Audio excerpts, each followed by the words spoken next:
फरवरी 2024 की ये बात है। दरअसल उत्तर प्रदेश पुलिस में तैनात एक महिला सिपाही नगर कोतवाली बाराबंकी में पहुंच जाती है और जाकर कहती है कि साहब, एक सिपाही ने उसके साथ कई साल तक बलात्कार किया है, उसका लगातार रेप करता रहा और जब उसे शादी की बात करती है तो वो शादी करने के लिए तैयार नहीं होता है। पुलिस वाले जब ये बात सुनते हैं वो अपने ऑफिसरों को इस बात की सूचना देते हैं, साथ ही उस महिला सिपाही से कहते हैं कि अपनी जो भी दिक्कत, जो भी परेशानी है, जो भी शिकायत है, एक प्रार्थना पत्र पर लिख कर लेके आओ, उसके बाद सुन लेंगे। वो प्रार्थना पत्र पर लेकर लेके आती है। उधर अधिकारियों से बातचीत की जाती है तो अधिकारी कहते हैं कि उस महिला सिपाही का अधिकार है, अगर वो बात कहती है उसके कहने पर आकर एफआईआर दर्ज करो, फिर मामला उसकी जांच होगी, जांच के बाद जो भी दोषी होगा उसके खिलाफ कार्रवाई जरूर होनी चाहिए। उच्च अधिकारी इस तरह का आदेश दे देते हैं। महिला सिपाही की तहरीर के आधार पर एफआईआर दर्ज कर ली जाती है। अब जैसे ही उस पुरुष सिपाही के ऊपर एफआईआर दर्ज होती है, उसकी हालत खराब हो जाती है, वो परेशान हो जाता है, सोचने पर मजबूर हो जाता है कि आखिरकार करूं तो क्या करूं। एक तरफ उसकी शादी की बात चल रही थी, उधर वो शादी भी टूट जाती है, दूसरी तरफ उसकी नौकरी पर बात बनाती है। ऐसी स्थिति में कुछ लोगों के पास जाता है और जाकर कहता है कि आखिरकार मैं करूं तो क्या करूं।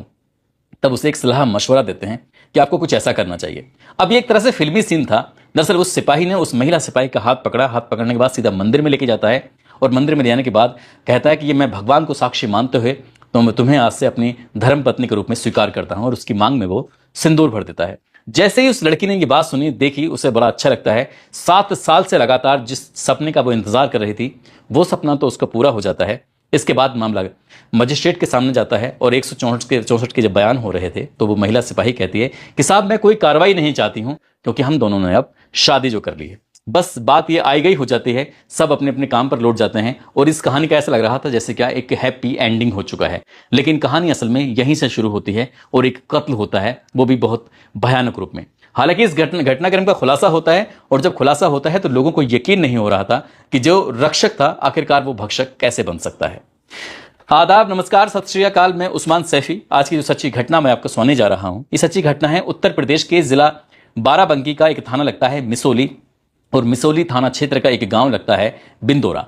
दरअसल लखनऊ बहराइच हाईवे के किनारे ये गांव है। इस गांव के पास में ही जो खेत हैं, खेत में एक लाश पड़ी हुई थी। जैसे ही किसान 30 जुलाई 2025 की सुबह सुबह अपने खेतों की तरफ जा रहा था, उसने जो अपनी आंखों से दृश्य देखा, देखकर वो देखते ही रह जाता है। दरअसल एक लाश पड़ी हुई है। लाश के जब वो करीब पहुंचता है तो जो कौवा होता है, वो कौवा उस लाश की आंखों को खा रहा था। वो बहुत नजदीक पहुंचता है तो कीड़े थे जो चेहरे पर चल रहे थे। उसने देखा क्या कि महिला सिपाही है जो कि वर्दी में है, उसके आधे कपड़े तन पर थे और आधे कपड़े तन से उतरे हुए थे। नीचे का जो हिस्सा था वहां कपड़े नहीं थे। अब उससे एकदम करीब में जाता है। करीब में जाने के बाद उसको देखने की कोशिश कर रहा था, पहचानने की कोशिश कर रहा था। वो समझ जाता है कि कुछ ना कुछ भयानक हुआ है, बुरा हुआ है, क्योंकि उस महिला सिपाही का जो चेहरा था वो पूरी तरह से जला हुआ था, झुलसा हुआ था। ऐसा लग रहा था किसी ने इसको जलाने की कोशिश की है। इसके बाद उसने पुलिस को सूचना दी और जैसे ही वो पुलिस को सूचना देता है तो नजदीकी पुलिस स्टेशन जो लगता है यहाँ का मिसोली, वहां के एसएचओ होते हैं सुधीर कुमार, अपनी टीम के साथ पहुंच जाते हैं। क्योंकि मामला पुलिस से जुड़ा हुआ था, उत्तर प्रदेश पुलिस की महिला सिपाही से जुड़ा हुआ था। बात एसपी तक पहुंचती है और एसपी के बाद उच्च अधिकारियों तक पहुंचती है। इसके बाद यहाँ पर आईजी साहब भी पहुंच जाते हैं, एसपी साहब भी पहुंच जाते हैं, भारी पुलिस बल पहुंच जाता है और मामले की जांच पड़ताल में जुट जाता है कि आखिरकार जो वर्दी पहनी हुई है, क्या वो सचमुच वर्दी है या फिर किसी ने वैसे ही कपड़े पहनाकर इसे यहाँ रख दिया है। आखिरकार इस मामले की जांच पड़ताल की जाती है तो उस महिला के पास उसका मोबाइल भी पड़ा हुआ था, साथ ही जो उसके सीने पर जो नेम प्लेट लगी होती है, उस नेम प्लेट पर लिखा हुआ था विमलेश पाल।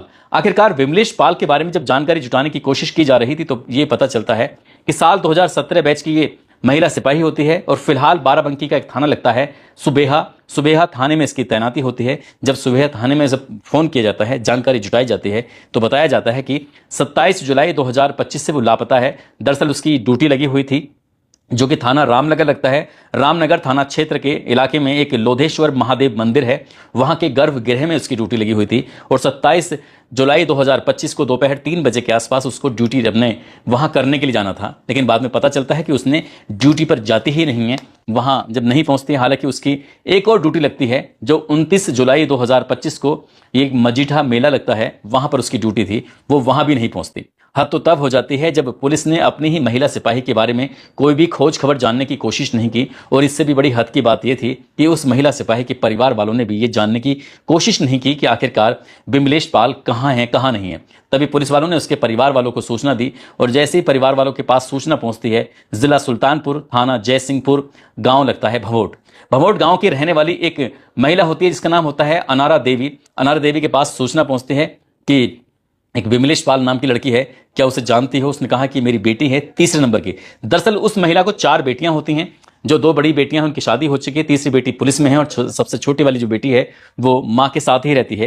दरअसल उसके जो पति थे उनका नाम राम भरत पाल होता है। साल 2013 में उत्तर प्रदेश पुलिस में रहते हुए ही उनकी मौत हो जाती है और मौत होने के बाद इस बेटी को तीसरे नंबर वाली, जिसका नाम विमलेश पाल होता है, उसकी मृतक आश्रित में नौकरी लग जाती है। परिवार वालों से पूछा जाता है कि तुम्हारी बेटी का किसी से दुश्मनी हो, किसी से कोई रंजिश हो, कोई बात हो, या फिर किसी ने कुछ इसके साथ कुछ धमकी दी हो, तो ऐसी कोई जानकारी हो, ऐसी कोई बात हो तो बताने की कोशिश करें ताकि इस मामले की जांच पड़ताल की जा सके, क्योंकि उसकी हत्या जो कर दी गई है। परिवार वालों ने जैसे ही सूचना प्राप्त की उसके बाद परिवार वालों का रो रो कर बुरा हाल हो जाता है। परिवार वाले मौके पर पहुंचते हैं। मौके पर आने के बाद अब इस लड़की यानी कि पुलिस वाले की जो परिवार के लोग होते हैं वो एक कहानी बताते हैं। जैसे बताते हैं कि जैसे साल 2017 में इसकी उत्तर प्रदेश पुलिस में तैनाती हो जाती है, जिला मिलता है बाराबंकी, और बाराबंकी के एक थाने में इसकी पोस्टिंग जब हो जाती है तो वहां पर एक इंद्रेश मौर्य नाम का एक पुलिस वाला होता है। दरअसल उससे दोस्ती हो जाती है और दोस्ती कब प्यार में बदल जाती है इनकी पता ही नहीं चलता। वक्त धीरे धीरे आगे बढ़ रहा था। लड़की अपने परिवार वालों से कहती है कि मैं अपनी मर्जी से शादी करूंगी। परिवार वाले भी इस बात को लेकर बिल्कुल तैयार थे, कोई ऐतराज नहीं था। जो भी घर का भरण पोषण होता था इस विमलेश पाल के ऊपर ही डिपेंडेंट थे, सब कुछ था। और छोटी बहन को पढ़ाना, यह सब घर की जो भी जिम्मेदारी होती थी विमलेश पाल ही उठाया करती थी। इस बीच में आगे वक्त बढ़ने लगता है और वक्त का आगे बढ़ते बढ़ते जब ये लड़की लगातार शादी के लिए बात करती थी तो शादी करने के लिए इंद्रेश पाल तैयार नहीं होता था।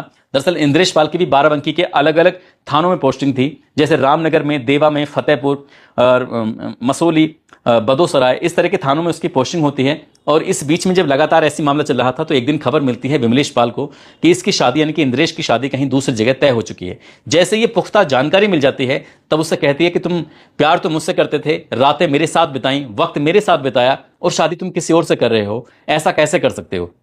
इंद्रेश से वो शिकायत करने लगती है और शादी की डिमांड करने लगती है। उधर उसकी शादी तय हो जाती है। तब इस लड़की को बहुत ज़्यादा गुस्सा आता है। जो महिला सिपाही होती है वो नगर कोतवाली बाराबंकी में जाती है। वहां जाने के बाद उसके ऊपर एफआईआर दर्ज करवा देती है। कहती है कि इसने मेरे साथ धोखा किया है, छल किया है और मेरे साथ इसने बलात्कार जैसी घटना को अंजाम दिया है, यानी कि रेप किया है।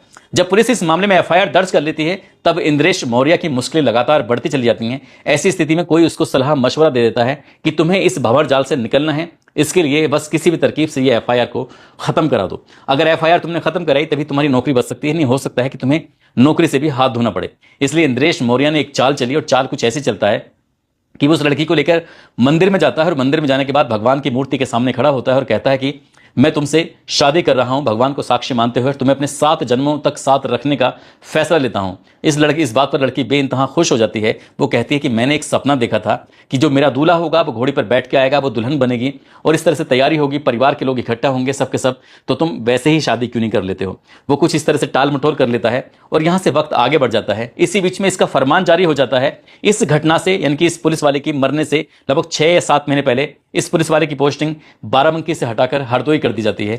ऐसी स्थिति में एफआईआर भी उसकी वापस खत्म इसलिए हो जाती है क्योंकि मजिस्ट्रेट के सामने ये लड़की जो पुलिस वाली होती है विमलेश पाल, वो बयान दे देती है कि हमने दोनों ने शादी कर ली है, कोर्ट मैरिज हमने कर ली है, इसलिए हम अब कोई लड़ाई झगड़ा कुछ फसाद नहीं चाहते। वो अपने यहाँ चला जाता है, ये अपने यहाँ रह जाती है। अब पुलिस वाले इस व्यक्ति को ढूंढने में लग जाते हैं, आखिरकार ये कहाँ है। जब हरदोई में पता किया जाता है तो पता चलता है कि दरअसल वो 5-6 दिन की छुट्टी लेकर अपने घर गया हुआ है। एक एग्जाम उस दौर में चल रहा था आरओ का, उसकी परीक्षा देने के लिए गया हुआ है। पुलिस ने जब उसके ढूंढने के लिए जाल बिछाना शुरू किया है तो उसके बारे में ये पता चलता है कि वो अलग अलग जगहों पर घूम रहा है। तभी उसकी गिरफ्तारी हो जाती है।